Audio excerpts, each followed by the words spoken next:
una mirada a la macro y con perspectiva también hacia el año 2022. A esta hora saludamos al cofundador de Pacífico Research, el señor Igal Magenzo. ¿Cómo estás, Igal? Hola. ¿Qué tal? Hola, bien, buenos días. Gusto estar acá de vuelta. Muchísimas gracias por estar con nosotros una vez más, Igal. Primero, quería entrar con el panorama local. ¿Cómo estás viendo el escenario chileno con la segunda vuelta ya prácticamente encima? Bueno, no fácil no se ve, ¿cierto? No. Hemos visto los mercados cómo reaccionan a distinta información de manera bastante violenta, con subas y bajas bastante fuertes en los distintos indicadores. Y eso uno pensaría que más allá de las elecciones se va a mantener hacia futuro en un país donde vemos bastantes fuentes de inestabilidad y fuentes de incertidumbre que podrían estar moviendo las cosas bastante en los próximos años. Uh-huh. Ahora, ojalá me equivoque, uno no puede saber a ciencia cierta, pero esas son las señales por lo menos que uno va recogiendo, ¿no? Sí. ¿Alexis?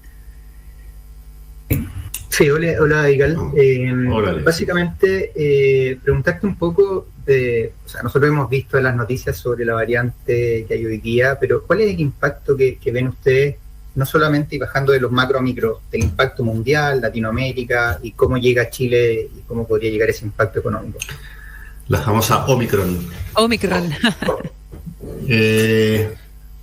Yo creo que todavía a nivel global no es mucho lo que se sabe respecto a esta variante. Por lo que uno ha podido leer, hay todavía ciertas incógnitas respecto a qué tan fuertes son los síntomas cuando uno se contagia de esta nueva variante, qué tan fuerte es la variante respecto de las vacunas, o sea, si es que estamos o no protegidos respecto de esta variante con las vacunas que hemos tenido. Aparentemente no tanto, pero no se sabe la magnitud. O sea, todavía hay mucha incertidumbre respecto a cómo va a afectar esta variante. Podría ser mucho menos y sorprendernos para bien. Podría llegar a ser una variante buena persona, como dijo alguien alguna vez por ahí. Me estaba acordando de lo mismo cuando dijo el exministro Mañalich, que todo el mundo quedó así como, ¿qué? ¿Cómo un virus se puede convertir en buena persona o mala persona? Era la Omicron. Estaba anticipándose a la Omicron el ministro Mañalich. O podría no ser el caso. Cuando uno ve países como Israel, que han tenido un manejo bastante agresivo respecto del COVID en general, ¿cierto? Desde un comienzo, que cerraron fronteras y están siendo muy cautos, uno tendería a pensar que esa va a ser la línea que van a seguir muchos países y que de hecho varios están siguiendo. Entonces podemos tener por lo menos un periodo de retroceso en este proceso de apertura global, que nos va a afectar ya de una forma más conocida, ¿no? Porque ya sabemos las implicancias. Y para Chile, sí, dime. Yo es que me quiero detener en un punto ahí importante respecto a la recuperación económica. Hoy día uno ve los bancos centrales preocupados y enfocados en la inflación, básicamente, y en las grandes economías en la senda de la recuperación, y nos encontramos con este escenario nuevo, con una Omicron que no sabemos qué consecuencias pueda eventualmente tener en un rebrote o en una masificación de la enfermedad o agravamiento de algunos casos. Y uno dice, bueno, ¿qué herramientas van quedando para enfrentar una situación como esta cuando el foco de la política monetaria está hoy día puesto en otra parte, digamos? Efectivamente, las herramientas se van reduciendo, y yo diría que más que la política monetaria, porque eventualmente el Banco Central... Y la política fiscal también. Claro, porque el Banco Central eventualmente puede volver a desplegar las mismas medidas o medidas similares a las que desplegó anteriormente. Uh-huh. Pero como dices tú, con menor espacio, dado que ya estamos en un escenario inflacionario. Pero bueno, si hay una nueva variante, las prioridades van cambiando y lo prioritario es mantener la economía funcionando y la liquidez, que si no vaya a escasear. El problema mayor es la política fiscal, ¿no? Que ha perdido espacio para endeudarse. Uh-huh. Y por lo tanto la capacidad de desplegar más recursos se ve disminuida. Claro. Y vamos, digamos, quemando cartuchos. Ahora, nada que hacer. Cuando tenemos estas situaciones, son los momentos en que hay que desplegar las medidas de emergencia hasta donde uno pueda. Uno no puede estar pensando que después va a venir otra variante y así, digamos, guardarse para lo que viene. Es como, ¿cierto?, no reconstruir en un terremoto porque piensa que puede venir otro. Hay que hacer lo que hay que hacer y esperar que no tengamos más de estos eventos. Ahora, si esto se transforma en algo recurrente, o sea, vamos de Omicron y después vamos a tener que movernos a otro alfabeto para poder seguir nombrando las variantes. Vamos a vivir en un mundo bien distinto, tenemos que reacondicionar todas las herramientas y los instrumentos de política para poder hacer frente a un mundo que vive con esto, pero espero que no sea el caso. Nadie quiere ni siquiera ponerse en ese caso. Sí, tal cual. ¿No es cierto? Nos deprimimos todo y yo creo que la economía se para, pero se para de pura depresión. Totalmente. Oye, Gal, te quiero llevar a la parte de la política monetaria, sobre todo en Estados Unidos, porque vamos a enfrentar en 15 de diciembre la reunión de la Reserva Federal. Y hay un consenso del mercado de que de alguna manera los precios están incorporando subidas de tasa monetaria el próximo año en la Fed. ¿Qué es lo que ven ustedes con la decisión? ¿Creen que va a venir más rápida, va más hacia el 2023? ¿Cómo esperan ustedes que finalmente Estados Unidos esté tirando el carro al mundo? No, mira, por lo menos en Pacífico el análisis que hemos hecho es de pensar que la Fed va a ser más bien cauta, va a preferir errar en el sentido de mantener la tasa política y la expansión monetaria más tiempo del necesario que errar en el sentido contrario. Uh-huh. Imagínate una situación, esta nueva variante te da un buen ejemplo de lo que puede pasar si empiezas a retirar muy tempranamente, que a Estados Unidos lo podría haber tomado subiendo tasas sin que aún sea estrictamente necesario, porque todavía tienen una inflación que, si bien es alta para sus estándares, está todavía controlada, y una tasa de desempleo que todavía es relativamente baja, y ellos tienen una ventaja frente al resto del mundo, que emiten dólares, entonces pueden darse este lujo de esperar y seguir con una política monetaria expansiva hasta estar seguros que es el buen momento para retirarla. Entonces nosotros pensamos que la Reserva Federal se va a ir más por ese camino, un camino más de esperar, tal como lo ha hecho hasta ahora y tal como lo ha venido diciendo, y ha dado las señales en ese aspecto. La Reserva Federal sigue tratando de enfatizar que esta inflación que estamos viendo es en buena medida transitoria.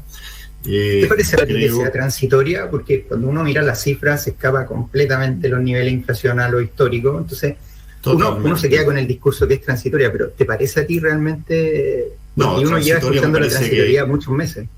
Sí, transitoria me parece que ya no fue, o sea que ya tenemos que salirnos un poco del espectro entre si es transitoria o es permanente. La pregunta es qué tan persistente es. Y cuando uno empieza a ver, digamos, lo que hay debajo de la inflación es este impulso fiscal. En Estados Unidos el impulso fiscal fue bastante enorme.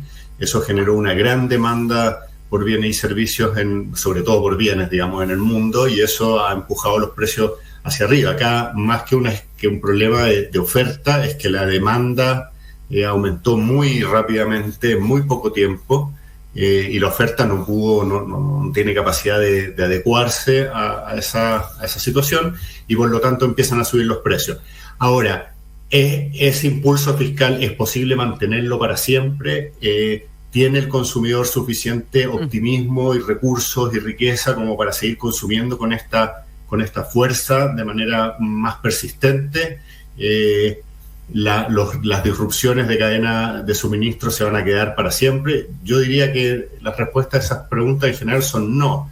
Uno pensaría que la demanda en Estados Unidos, la demanda por consumo, digamos, por bienes de consumo, se va a ir moderando en la medida que se va gastando más en bienes en servicios, que la gente también, digamos, no puede hacer crecer su consumo de la misma manera que lo hizo crecer el año pasado. La entidad fiscal, digamos, la expansión fiscal va a tener que ir moderándose, por lo menos no seguir creciendo con la fuerza que lo ha hecho en los años anteriores, y poco a poco la oferta se va a ir acomodando. Entonces, parte de esta inflación debiese ir solucionándose de manera gradual a lo mejor, pero por sí sola, digamos. Tiene una parte que efectivamente es transitoria en ese sentido, que puede persistir por un tiempo largo, pero finalmente debiese ceder. A diferencia de episodios anteriores en que hemos tenido exuberancia, hemos tenido un consumidor exuberante, sobreendeudado, que se está con un optimismo exacerbado y se empieza a generar presiones de demanda que se van potenciando a sí mismas, y eso no se puede, digamos, no termina por sí mismo, sino que realmente la política monetaria tiene que entrar a ser bien restrictiva de manera bastante rápida. Me parece que este escenario es un poco distinto en ese sentido y la Fed puede ir más lento. Sí, Igal, te quería preguntar, porque mira, hace muy poco, esto ya un poquito más centrado en el mercado económico, pero estamos por ciclo económico y en Estados Unidos se empezó a hablar muy tímidamente de estanflación. De hecho, en Brasil ya se está comentando de que tenemos un escenario estanflacionario. Entonces, preguntarte, ¿tú crees que realmente Estados Unidos va a entrar en esa etapa económica, en ese ciclo? Es lo que te digo, o sea, me parece que estas etiquetas, ninguna fue creada ni redactada para una pandemia, ni para el periodo que viene después de una pandemia, ¿no? Me parece que lo que estamos viendo es una situación de inflación que está producida por el impulso fiscal que se produjo, que fue muy fuerte en un momento en que la oferta tenía dificultades para adaptarse, y eso eventualmente, si es que esta pandemia nos deja un día tranquilo, claro, de repente parece que nos va a dejar tranquilo y después ya no parece tanto, pero bajo ese supuesto esto debiese ir normalizándose, porque gran parte de lo que estamos viendo es producto de la propia pandemia. En la medida que la pandemia va pasando, esto debiese ir cediendo con la pandemia, a menos que hayamos entrado en una dinámica de impulso fiscal de la cual no seamos capaces de salir. Y eso es una pregunta más política, difícil de anticiparse, pero me parece que hasta ahora no es lo que estamos viendo. O sea, no estamos viendo una espiral populista, como la que hemos visto en países latinoamericanos, en que tú empiezas a gastar más, en la medida que gastas más y más inflación, eso te lleva a gastar más aún para poder paliar la inflación y entras en una dinámica. Me parece que no es donde estamos. Entonces, técnicamente puede que tengamos una estanflación, que en algún momento nos pille una desaceleración de la economía global o americana con un nivel de inflación relativamente alto, pero eso no es lo mismo que las estanflaciones que vimos, por ejemplo, en los años 70 o en los años 80, en que tuvimos shocks globales muy fuertes, acompañados de políticas fiscales muy expansivas y políticas monetarias que se resistían a ser contractivas, y eso genera un círculo que termina con esta situación en que tenemos inflación y tenemos poco crecimiento o incluso recesión. En el caso de algunos países emergentes, por ejemplo, no sé, Turquía probablemente está entrando en una situación de ese tipo, una estanflación más tradicional, pero no me atrevería a decir que los países desarrollados están en esa situación. Los países desarrollados están más bien en una situación post-pandemia o saliendo de pandemia. ¿Tú crees que nosotros también vamos a entrar en ese periodo recesivo? Hay algunos que lo han anticipado por lo menos para el tercer trimestre del próximo año.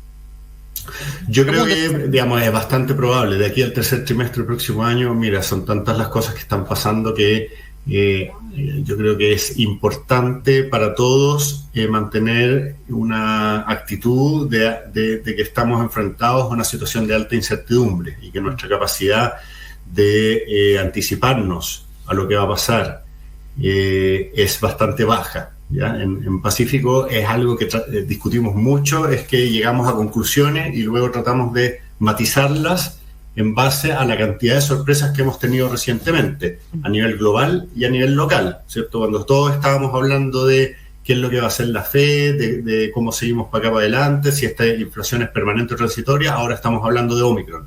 Y esa es la forma en que se están desarrollando los eventos, con mucha sorpresa, muy seguida, y a nivel idiosincrático cada país está con sus propios eventos, porque todo esto ha generado también temas idiosincráticos, es producto de la misma pandemia, ¿no? No me lo recuerdes.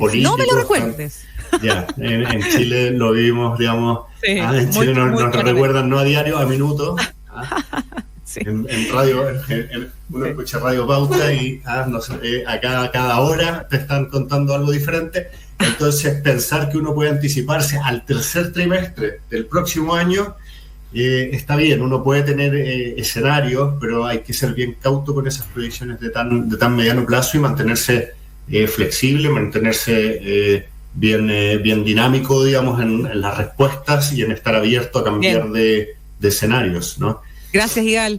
Gracias, Igal. Una última Alex. Pregunta nomás, pero muy cortito dato, es ¿cuánto es la proyección de tasa del Banco Central de aquí en la próxima reunión? ¿Sube? ¿Cuántos puntos base?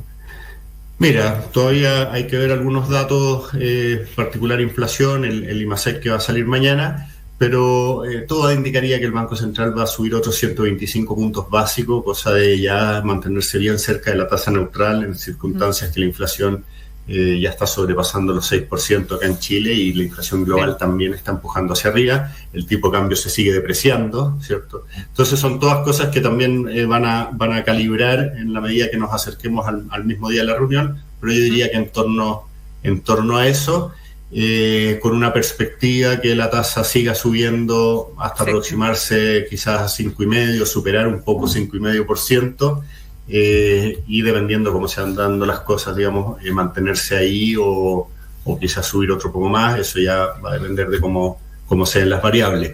Es importante señalar en todo caso para el próximo año que vamos a tener tasas de crecimiento todavía relativamente elevadas por temas de base, ¿no? Vamos a tener un efecto arrastre. El hecho que uno crezca más a final de año te genera, por efecto estadístico, te genera crecimiento para el próximo año, ¿ya?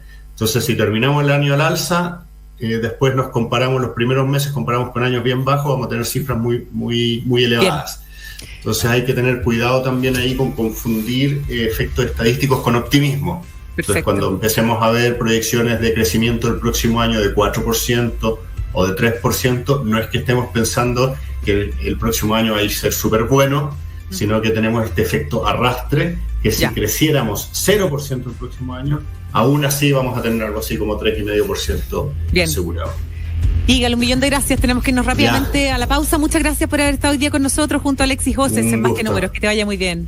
Gracias. Gracias. Buenos días. A esta hora saludamos a nuestros auspiciadores.